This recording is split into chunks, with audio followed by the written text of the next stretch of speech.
Well, good evening to you all. Fellow Americans, Irish friends, distinguished guests. I'm Mike Pence, and I'm the 48th Vice President of the United States of America, and it is my honor.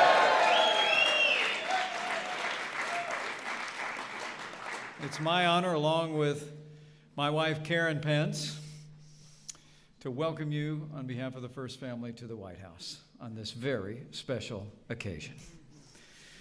It is such an honor for the two of us to be able to welcome you here and welcome a special guest to the White House, and of course our host to this podium for this 55-year-old tradition.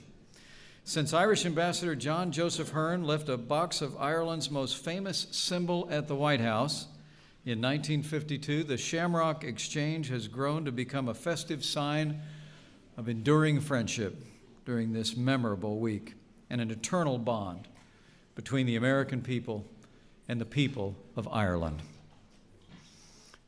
You know, the Irish are one of the strongest and most beautiful threads in our national fabric here in the United States. For centuries, the sons and daughters of Ireland have come here from across the Atlantic. More than 32 million Americans now trace their heritage back to the Emerald Isle. And I say with a grateful heart and deep humility, I'm one of them.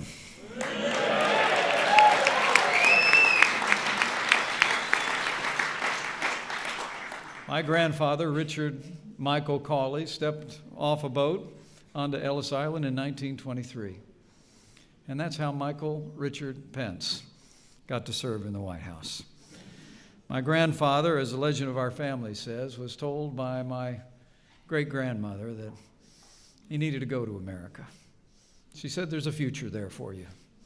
He wouldn't see his mother for 25 years, and he often spoke of their separation with a heavy heart. My grandfather came here, like so many generations of Irish Americans did, with a dream, but with character and with work ethic and a determination to build a family, a good name. And so he did. My mother, who is 83 years young, bright red hair and blue eyes, is still with us today, and his memory and her influence continues to define my life. The truth is, my grandfather was very typical for the millions that would come to these shores. He embodied all that was best about the Irish: sturdy work ethic, faith in God, love of family, patriotism. And those are the enduring contributions of people of Irish descent in the history of this country. It's extraordinary to think of the contributions that the Irish have made in every single American conflict since our Revolutionary War. The Irish people have enriched America in incalculable ways, and they always will. And when I speak of those character qualities, I know that they apply to the two people that we have the privilege of introducing tonight. First is our special guest. It's my high honor to invite him to the podium, along with our host. So, ladies and gentlemen, please join me in welcoming the Taoiseach of the Republic of Ireland, Enda Kenny, his wife, Fionnuala, and my friend, the 45th President of the United States of America, Donald Trump.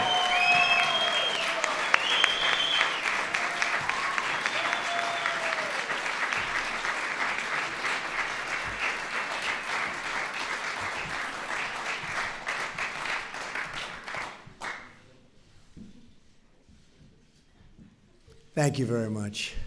It's a great honor. Taoiseach, Mrs. Kenny, Ambassador Anderson, Dr. Lowe, Vice President Pence, and distinguished guests, we gather here today in the White House to take part in the traditional Shamrock ceremony and to celebrate the strong ties between the United States and a truly great country, Ireland. I also want to extend a special welcome to a group of distinguished local, political, and society leaders, and they are real leaders who are with us from Northern Ireland, great people, including the Mayor of Belfast and the head of Northern Ireland Civil Service. There's a lot of power there. Lord Mayor Kingston and Sir Malcolm McKibben. And it's wonderful to have you. Where are you, folks? Where are you? Where are you? Thank you. Thank you. And they're going to be having a great Open Championship very soon. I know that, right? At a great course. At a great, great course. St. Patrick's Day has become a truly important occasion in the United States, one embraced by Americans of all faiths and of all backgrounds. I've been to many of them, and we love it. The Shamrock Ceremony is a tradition that symbolizes the bond between our two countries. It dates back to 1952, when the Irish ambassador to the United States, John Joseph Hearn, sent a box of shamrocks to a president who did a very good job, Harry S. Truman. Our strong ties go back throughout American history.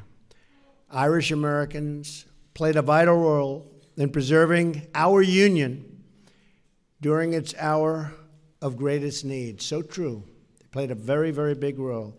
Many distinguished themselves in the American Civil War with their grit and their bravery and their courage, earning the nickname the Fighting Irish. And I know a lot about the Irish. They fight. They are tough. I know a lot. I know more than I'm ever going to tell you. And when American armed forces joined the fight in Europe during World War II, 75 years ago, our heroic troops first stepped off ships in Belfast Harbor in Northern Ireland. Throughout the centuries, hardworking Irish Americans contributed mightily to America's innovation and to America's prosperity. They often overcame great hardship. It's really, it's like the hardship they overcame for us, for our people, is inspiring and really helped a relatively young nation beyond what anyone really understands or knows. So we want to thank you. It's just an amazing history. President John F. Kennedy, in an address to the Irish Parliament, said that it is that quality of the Irish, that remarkable combination of hope, confidence, and imagination that is needed more than ever today. Now, he said that a long time ago, but it's perhaps even more true today. The words of America's first Irish Catholic president ring just as true. We hope, confidence, and I tell you, what we want now is a lot of things, but we need that great Irish confidence. And they are confident people, aren't they, Mike? Huh? And I'll tell you what, we all want it together to grow in the 21st century. And grow we will. As I say, bigger and better and stronger than ever before. We must have the hope to believe in a better future, the confidence to pursue it, and the imagination to figure out how to get there. A new optimism is sweeping across our nation. You see that when you look at the numbers. The optimism is at the highest level in many, many years.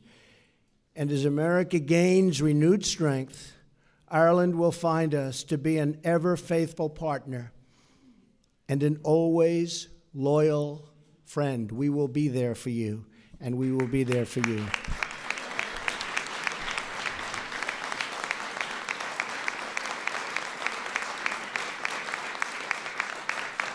So thank you for being here. I wish you a very, very happy St. Patrick's Day.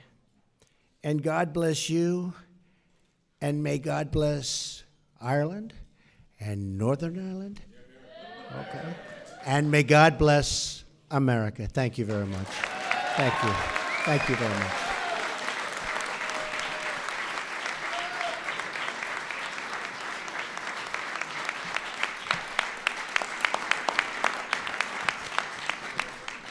Thank you. Mr. President, Mr. Vice President, ladies and gentlemen, it's a great honor to be back again in the most famous house in the world to celebrate St. Patrick's Day, the most special of days for Irish men and Irish women and those of Irish descent the world over. Since I had the privilege of being elected as Taoiseach in 2011, I've had the pleasure of being here in the White House each March to mark the enduring connections between our country and the United States. Fionnuala and I would like sincerely to thank President Trump for so graciously continuing this great tradition of hospitality, which means so much to Irish people everywhere. I'm proud, sir, to have the opportunity to contribute to maintaining and developing relations between Ireland and the United States, particularly at the beginning of a new era in our country's relationship following your election, Mr. President. Let me congratulate you and wish you and your administration the very best as you begin your term of office.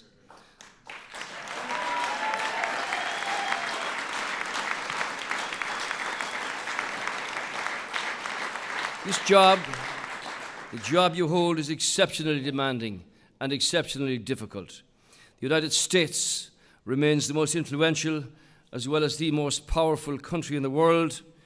You hold the hopes and the future of America, and indeed the world, in your hands.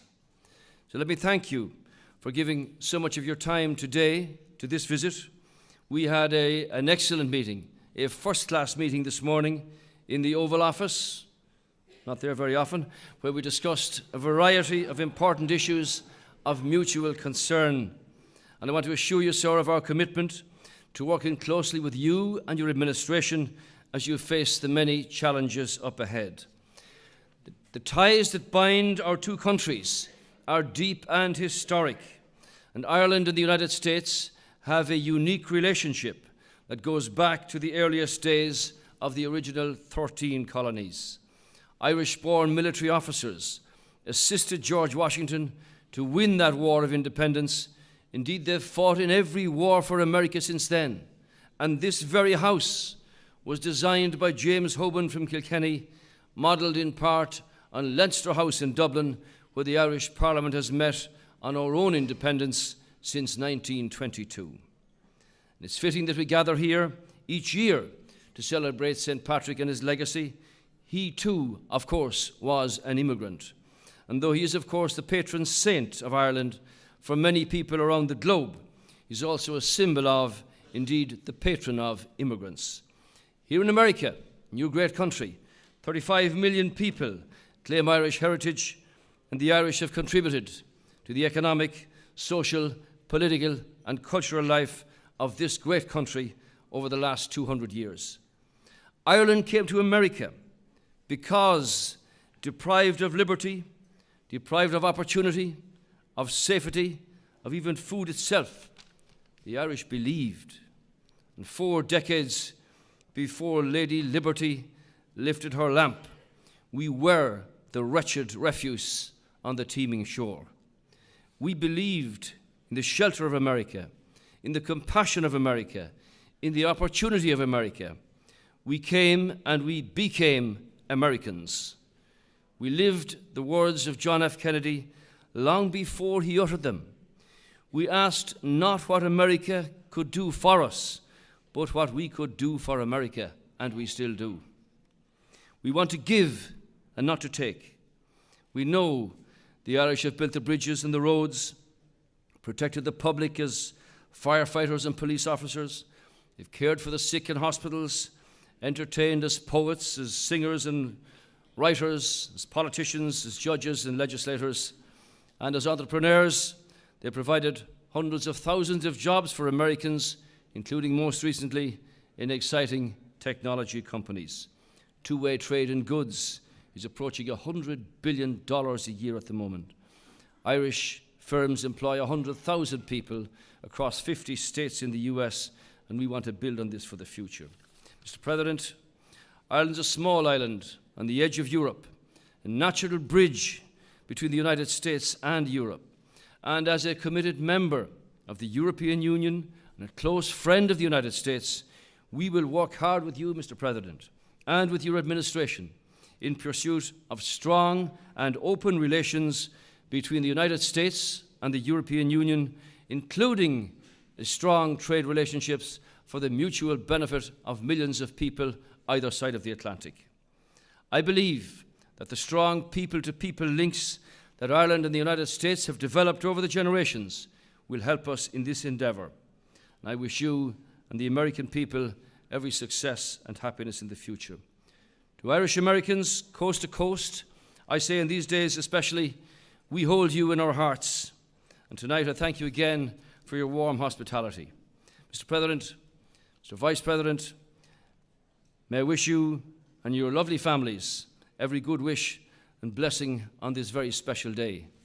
Indeed, I'm reminded in many ways of the dream of another American president, which Ireland will work with you with, when he spoke the words and said, "My dream is of a place and a time where America will once again be seen as the last best hope of earth." Spoken by Abraham Lincoln. Mr. President, Ireland will help you build on that foundation to achieve the ultimate dream. Thank you, sir, and God bless you.